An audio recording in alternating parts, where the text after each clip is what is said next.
बोलूं? मैं डॉक्टर अपार जिंदल हूँ। मैं एक ट्रांसप्लांट पल्मोनोलॉजिस्ट हूँ। लंग ट्रांसप्लांट में स्पेशलाइज करता हूँ। चेन्नई से आया हूँ। बहुत ही भव्य आयोजन किया है doctor BP Singh Midland hospital ने एक ये पल्मोनरी क्रिटिकल केयर अपडेट का। बहुत सारे ज़रूरी टॉपिक्स पे टीबी के बारे में, आईएलडी के बारे में, ट्रांसप्लांट के बारे में, एक्मो के बारे में, एस्थमा के बारे में काफ़ी डिटेल में डिस्कशन हो रहा है। करीब 200-250 लोग हैं जो इसको अटेंड कर रहे हैं। यहाँ पे सारे विख्यात एक्सपर्ट्स मौजूद हैं जिनकी एक्सपीरियंस से लोग सीख रहे हैं और बहुत इस चीज़ की आशंका है कि ज़रूर सब इस नई चीज़ों को जो सीखने को मिल रहा है यहाँ से अपनी प्रैक्टिस में लेके आएंगे, जिससे ज़्यादा से ज़्यादा मरीजों का फ़ायदा होगा। मैं दोबारा शुक्रिया अदा करना चाहूँगा डॉक्टर बीपी सिंह का, जिन्होंने ये बहुत अच्छी कॉन्फ्रेंस ऑर्गेनाइज किया। Thank you.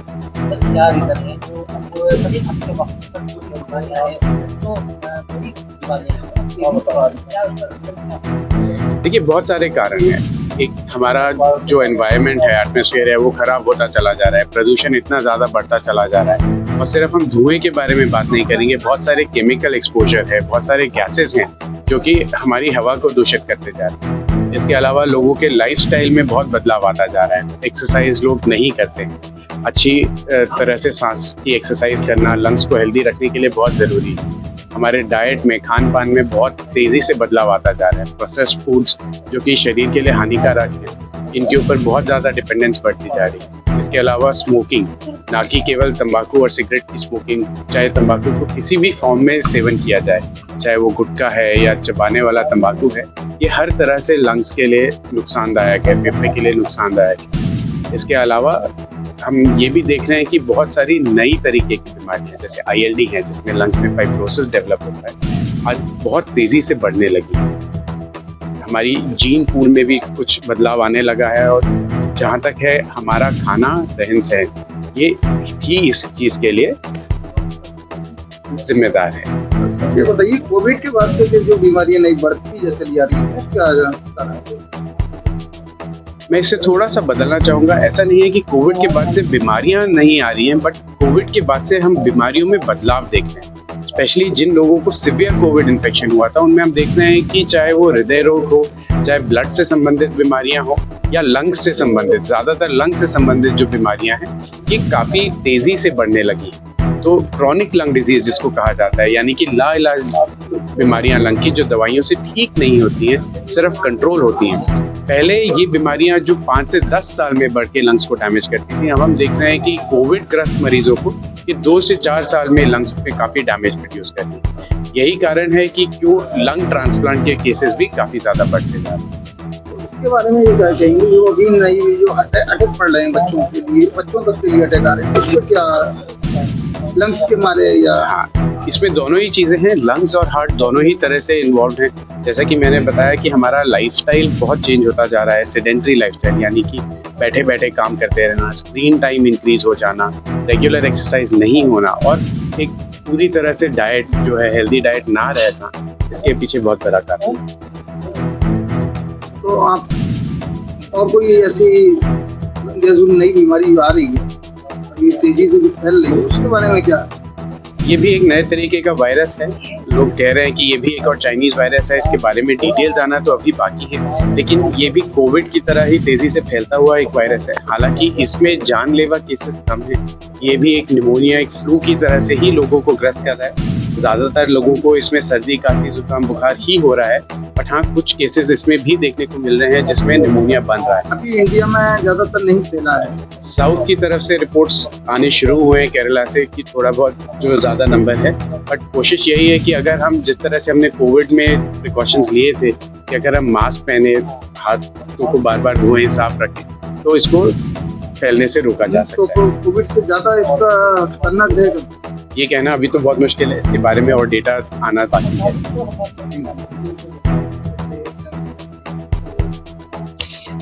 अब तो मेरा नाम डॉक्टर राजाधर है। मैं कलकत्ते से हूँ। मैं वहाँ का जो बिरला हॉस्पिटल है, सीके बिरला ग्रुप हॉस्पिटल्स का डायरेक्टर और एचओडी हूँ। तो हम लोग आज आए हैं फेफड़ों की बीमारी के बारे में बात करने के लिए। और आपको पता है कि प्रदूषण के साथ, टीबी के साथ एक कुछ दिन पहले कोरोना महामारी जो हुई उसके साथ लंग्स जैसी इंपॉर्टेंट ऑर्गन दूसरी कहीं पे नहीं है। तो ये हमारे डॉक्टर बीपी सिंह साहब ने जो ये मीटिंग करवाई है, जहाँ से सारे देश से लोग आए हैं, बोलने आए हैं, उसमें मैं भी बोलने आया हूँ। मैं लंग्स का प्रेशर, पल्मोनरी हाइपरटेंशन के बारे में बोलने आया हूँ। तो ये लंग्स की प्रेशर बढ़ने से सांस फूलता है, इसके कई कारण हैं। इसमें से कुछ कारण हमारे बाकी जो जॉइंट डिजीज है, आंखों की डिजीज है, ये सारे डिजीजों से जुड़ा हुआ है। इसको कनेक्टिव टिश्यू डिजीज बोलते हैं। कुछ कारण ऐसे हैं जहाँ पे लंग्स में क्लॉट्स हो जाते हैं, क्लॉट से प्रेशर बढ़ जाती है, उसको पल्मोनरी एम्बोलिज्म बोलते हैं। तो इसी तरह के कई कारणों हैं। इससे चलने फिरने से सांस फूलती है, कुछ लोगों को चक्कर आता है, लोग बेहोश हो जाते हैं, और ये पोटेंशियली लाइफ थ्रेटनिंग डिजीज है, यानी कि इससे लोगों की मौत हो सकती है। सारे दुनिया में और इंडिया में भी अभी इसके लिए नई दवाइयाँ निकल रही हैं। हमारे पास 2 साल पहले तक इसके लिए बहुत ही कम दवाइयाँ थी। अभी पल्मोनरी हाइपरटेंशन के लिए काफ़ी दवाइयाँ सामने आई हैं, जिससे पल्मोनरी आर्टरी प्रेशर्स कम होती हैं। खाली पल्मोनरी आर्टरी प्रेशर्स कम होती है ऐसा नहीं है, इसके साथ लोगों की जीवन की जो ड्यूरेशन है वो बढ़ती है। लोगों का सांस फूलना, ऑक्सीजन लगने की रिक्वायरमेंट कम हो जाती है over a period of time. तो ये पल्मोनरी हाइपरटेंशन के बारे में है। इस मीटिंग में और बहुत इंपॉर्टेंट टॉपिक्स पे बात हो रही है, दूषण पे बात हो रही है, अस्थमा, सीओपीडी जैसे बीमारियों के ऊपर बात हो रही है, इंटरस्टिशियल लंग डिजीज के बारे में बात हो रही है। एक चीज समझने लायक है कि सारे दुनिया में जितने बीमारियां हैं उसमें से रेस्पिरेटरी डिजीज, फेफड़े की बीमारी हमारे देश में सबसे ज्यादा है। हमारे देश में सीओपीडी सेकंड कॉमनेस्ट कॉज है for deaths from any cause. Cardiovascular disease, heart की बीमारी 1 नंबर है, सीओपीडी 2 नंबर पे है। मगर अगर आप अस्थमा, सीओपीडी, आईएलडी सारा एक साथ ले लो तो इसकी संख्या सबसे ज्यादा हो जाएगी दुनिया में, burden of chronic lung disease. जो अभी नई बीमारी आई है उसके बारे में किसने जो नया वायरस आया है जो चाइना में आई है उसकी बात कर रहा हूँ। तो ये तो नई नहीं है, ये एक माइकोप्लाज्मा बोल के एक बैक्टीरिया है जिसका रिपोर्ट चाइना में एक मैसिव नंबर में मिला है।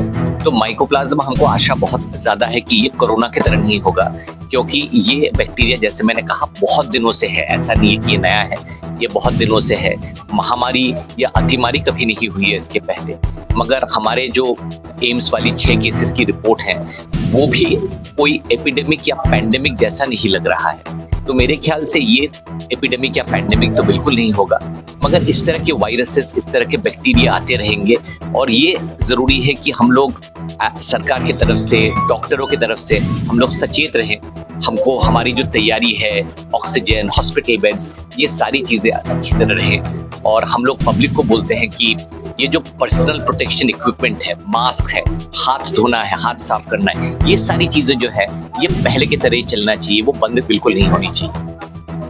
लंग्स ट्रांसप्लांट होता है तो उसका एक बार में लंग्स ट्रांसप्लांट कितना लगभग खर्चा जाता है? तो वो तो सेंटर से सेंटर पे भिन्न है, मगर ये खर्चीला है। और प्रॉब्लम ये है कि अभी सारे देश में ये आया नहीं है। साउथ में काफी सेंटर्स हैं, नॉर्थ में भी 1-2 सेंटर्स हैं, ईस्ट में सेंटर्स हमारी डेवलप हो रही हैं। तो इसीलिए जो कॉस्ट है वो भी बहुत वेरिएबल है। तो एक ट्रांसप्लांट के कहीं भी 25 से 50 लाख के आसपास का खर्चा पड़ा रहता है। मगर इससे भी जरूरी है कि खाली ट्रांसप्लांट हुआ और सारा खर्चा खत्म हो गया, ऐसा भी नहीं है। उसके बाद जो दवाइयाँ लगती हैं, इम्यूनोसप्रेसेंट्स लगती हैं, वो महंगा है, उसके लिए काफी खर्चा रहता है। तो ये खर्चा तो है ही, मगर जैसे जैसे देश आगे बढ़ेगी, नए नए अच्छे ट्रांसप्लांट सेंटर्स आएंगे, हमें बहुत आशा है कि ये ट्रांसप्लांट का कॉस्ट भी कम हो जाएगा।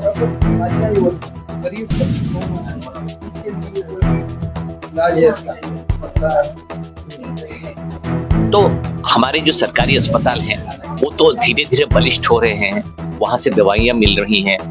हमारी दवाइयों का जो सीलिंग है, जो खर्चा है, वो भी धीरे धीरे सरकार सीलिंग कैप करने की कोशिश कर रही है, वो भी धीरे धीरे कम हो रहा है। So all of these factors I think will help the poor majority of our country. Thank you. मैं डॉक्टर अमिता नेने हूँ, मैं head of respiratory medicine department Bombay hospital Mumbai से हूँ। मैं यहाँ लखनऊ आई थी रेस्पिरेटरी अपडेट कॉन्फ्रेंस के लिए। बहुत ही बढ़िया state of the art conference है। यहाँ पे मेरा लेक्चर सर का टॉपिक था कि अगर पेशेंट को टीबी है तो उनके लिए स्टीरॉइड्स यूज करना चाहिए कि नहीं। और ये बहुत ही इम्पोर्टेंट टॉपिक है, क्योंकि जो पेशेंट का इम्यूनिटी, रोग प्रतिकार शक्ति कम है, उनको टीबी होता है, और जब भी हम लोग स्टीरॉइड देते हैं तो रोग प्रतिकार शक्ति और भी कम होता है। तो टीबी पेशेंट को हम लोग स्टीरॉइड देंगे तो एक्चुअली तो पेशेंट का हालत बहुत ही खराब हो जाना चाहिए, और इसके लिए हम नॉर्मली देते नहीं है। लेकिन अगर पेशेंट को थोड़े टाइप का टीबी है, अगर ब्रेन का टीबी है, अगर हार्ट का टीबी है, या तो एड्रिनल ग्लैंड का टीबी है, तो अगर आप पेशेंट को टीबी की दवाई के साथ स्टीरॉइड नहीं देंगे तो पेशेंट की जान चली जाएगी। तो हमारी जो गाइडलाइंस है वो भी बोलती है कि स्टीरॉइड देना है, लेकिन वो लोग डोज नहीं बताते हैं। तो ये टॉक में मैंने मेरे लेक्चर में बताया है कि कौन से टाइप के टीबी में आपको स्टीरॉइड देना ही पड़ता है, और क्या डोज देना है, और कौन से टीबी में स्टीरॉइड नहीं देना है, उसके बारे में टॉक था। क्योंकि अगर आप बराबर से स्टीरॉइड यूज करोगे तो पेशेंट का जान बच जाएगा, लेकिन रूटीनली यूज नहीं करना है, नहीं तो स्टीरॉइड की वजह से पेशेंट का तबीयत बिगड़ जाएगा। नहीं तो बेसिकली अगर ब्रेन टीबी है तो हम लोग 6 से 8 हफ्ते का बोलते हैं, अगर हार्ट टीबी है तो 11 हफ्ते का स्टीरॉइड का बोलते हैं। टीबी का ट्रीटमेंट तो नॉर्मली 6 से 9 महीने का है, अगर सेंसिटिव टीबी है तो। अगर सिर्फ टीबी का दवाई देते हैं तो पेशेंट को फायदा तो टीबी की दवाई से 15 दिन के बाद ही होता है। इनफैक्ट पहला हफ्ता 10 दिन तो पेशेंट को तकलीफ होती है दवाई की वजह से, लेकिन इम्प्रूवमेंट नॉर्मली 15 दिन के बाद चालू होता है, और 1-1.5 महीने में पेशेंट को बिल्कुल नॉर्मल लगता है। लेकिन कोर्स खत्म करना है, क्योंकि अपने को जंतु को मारना है, अपने को चाहिए कि वापस टीबी ना आए, इसके लिए।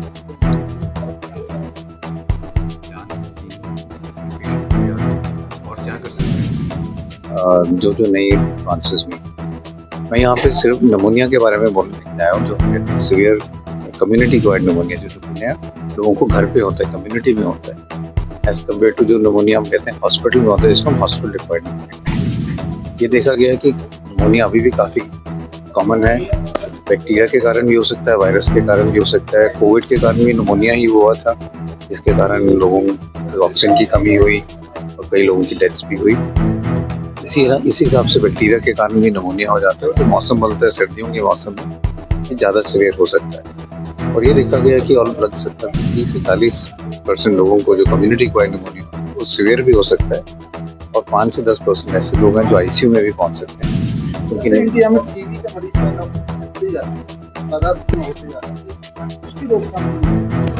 टीबी को रोकने के लिए गवर्नमेंट ने तो पूरा स्टॉप टीबी का प्रोग्राम शुरू किया है। निश्चय प्रोग्राम है जहाँ पे सब टीबी के लोगों का डेटा कलेक्ट किया जाता है। रिसर्च हो रही है वैक्सीन पे कि हम क्या टीबी की वैक्सीन भी शुरू कर सकते हैं। ट्रायल्स भी हुई हैं कि जिन लोगों को टीबी है उनके आसपास जो उनके रिश्तेदार हैं उनको अगर हम वैक्सीनेट करते हैं तो उनको प्रोटेक्शन हो जाए वैक्सीन हो। तो वैक्सीन 1 साल के अंदर बना ली जाएगी, और टीबी की अभी तक वैक्सीन नहीं बनाई। टीबी की एक वैक्सीन बनी थी जो BCG वैक्सीन है। BCG हम बच्चों को लगाते हैं जो टीबी के लिए ही है, लेकिन वो इतनी इफेक्टिव नहीं है जैसे जैसे उम्र बढ़ती है। इसलिए टीबी का जो बैक्टीरिया है वो ज़्यादा डिफिकल्ट है ट्रीट करने के लिए। कोविड तो एक वायरस है और टीबी एक बैक्टीरिया है जो इरेडिकेट करने के लिए भी 6 महीने का कम से कम इलाज करना पड़ता है। कभी कभी तो मल्टीड्रग रेजिस्टेंट टीबी हो जाता है जब इलाज ज़्यादा दवाइयाँ देनी पड़ती है। तो ये बैक्टीरिया ज़्यादा रेजिस्टेंट है और इसलिए वैक्सीन में भी कुछ हद तक टाइम लगता है। और एक और प्रॉब्लम है जो हम कहते हैं लेटेंट ट्यूबरकुलोसिस।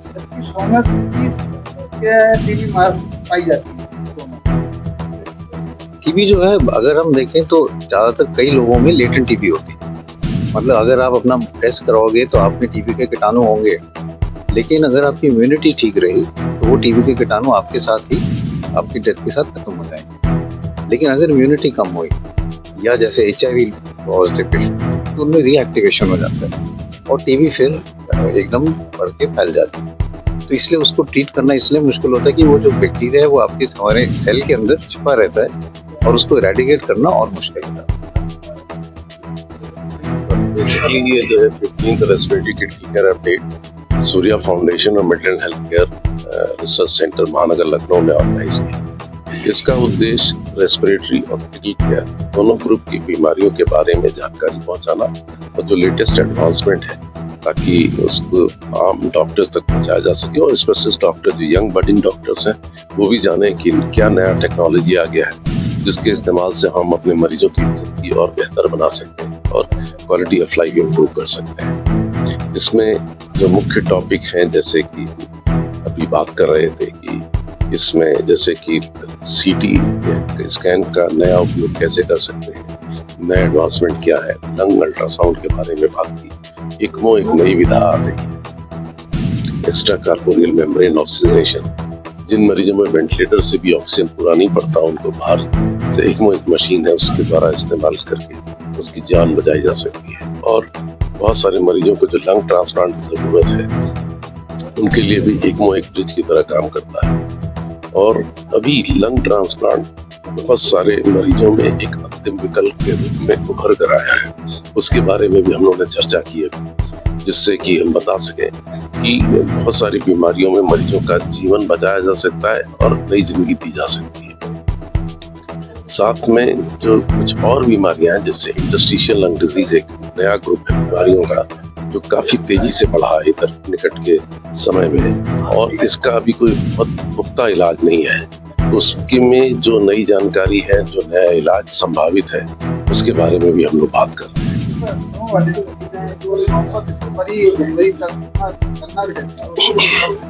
अस्थमा एक ऐसी बीमारी है जिसमें कि ट्रिगर्स जो है, जिन मरीजों को अस्थमा है, धुआं करना है, ये बढ़ा देता है। और जो मौसम का बदलाव है, जैसे कि उधर होली के वक्त, इधर दिवाली के वक्त मौसम बदलता है, तो इन मरीजों में एलर्जी बढ़ जाती है। और जो सांस के रास्ता में जो है, उसमें सूजन और सिकुड़न हो जाती है। एटमॉस्फेरिक पोल्यूशन भी इसको बढ़ाता है। वायरल इन्फेक्शन जाड़े में बहुत होते हैं, उसकी वजह से भी इनमें बढ़ाव नहीं। मतलब ये है कि साइड इफेक्ट से मतलब ये है कि जैसे अस्थमा अगर बढ़ाएगा तो बॉडी में सीने में जकड़न है, सांस का फूलना है, और खांसी आना, और शरीर में ऑक्सीजन की कमी हो जाना, ये अपने आप में बहुत महत्वपूर्ण है। तो इसके लिए सही ढंग से उसकी जांच और साथ में उसका इलाज करना आवश्यक है।